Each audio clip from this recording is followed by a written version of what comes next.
Alright, hey you guys, it is TsubakiSwagg, and I'm coming to you with my review of School Live episode 6, Welcome, and this episode was so freaking sad. I don't even remember if I reviewed last week's episode, but I am going to touch on it a little bit because, like, last episode we saw where Yuki,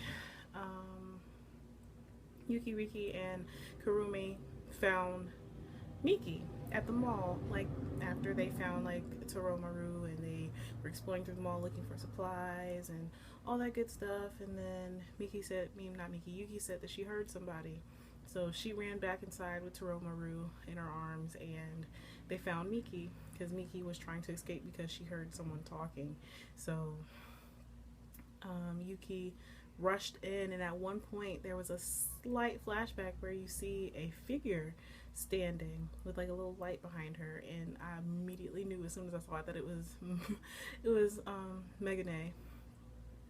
So I mean, we all knew that there was something up with Megu-ne as to why she's always like disappearing and popping up whenever she pleases. Nobody ever refers to her except for Yuki and all that good stuff. So we all knew what the deal was.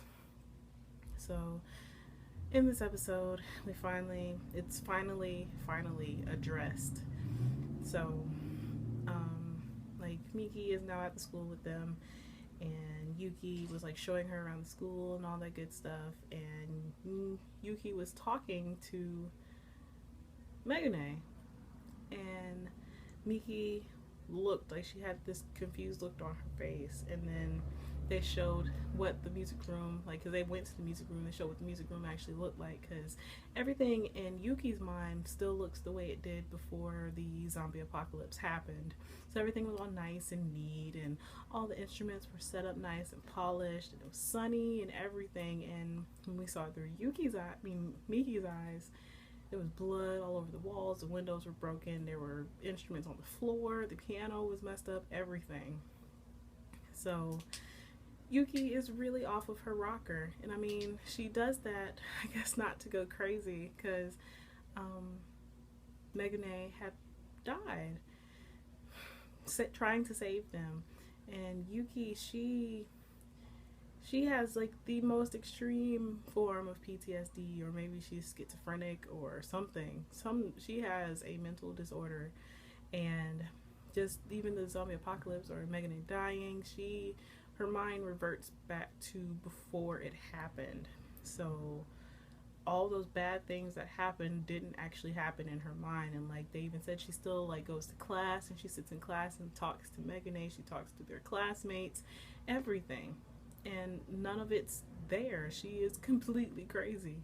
And instead of them confronting her about it, they just go along with it, which Miki didn't know what to do at this point, because she doesn't know Yuki. She didn't know Yuki, so she was concerned and kind of angry when she found out that they were just letting her go on with her life like that, like not trying to help her recover, but just egging her on and going along with things that she's doing, like talking to Megu-ne when they all know that she's not there because they know that she passed away and all that good stuff. And it's just a whole lot going on. I was not expecting any of this the first episode that I watched. So I mean, it's pretty freaking sad, because I really didn't want Megu-ne to be gone, because she is really freaking awesome, and she's the only one that can really keep Yuki in check. So Miki, she still doesn't understand. She was angry because they were just letting Yuki go on and run rampant and do all these things when they know that she knows that they probably shouldn't. But then Yuki proposed that they have like a sports meet. They were all like running around and having fun and doing different like sport type things and all this kind of stuff. And Miki finally realized why, like, I guess in her own way, she realized why Yuki is the way she is, and she did get a better understanding of Yuki, which is awesome. So Miki decided to join the School Live Club, and I still think that Miki is a carpet muncher, which I personally don't have a problem with. But I think that she is a little more on the lesbian side. But it's okay though. I like Migi. So, just this whole episode, the feels were real in this episode. I was so freaking sad. And then of course they changed the ending so they could reflect on Megu-ne not being there. In every picture, everything that we've seen with her in it, she was just like phased out of the picture, and it hurt my heart so bad. I wasn't prepared. I was like, no, Megu-ne, no. I didn't want it to be true. I knew it was true, and I just didn't want it to be. It hurt my heart, but it's okay though. So yeah. So now I have a feeling that now, more often than not, when Yuki is talking to Megu-ne, we might not see her. I mean, like, if it's supposed to be from Yuki's point of view, then we'll see her, but if not, then we're probably not going to, which makes me kind of sad. But I think things are going to get better now.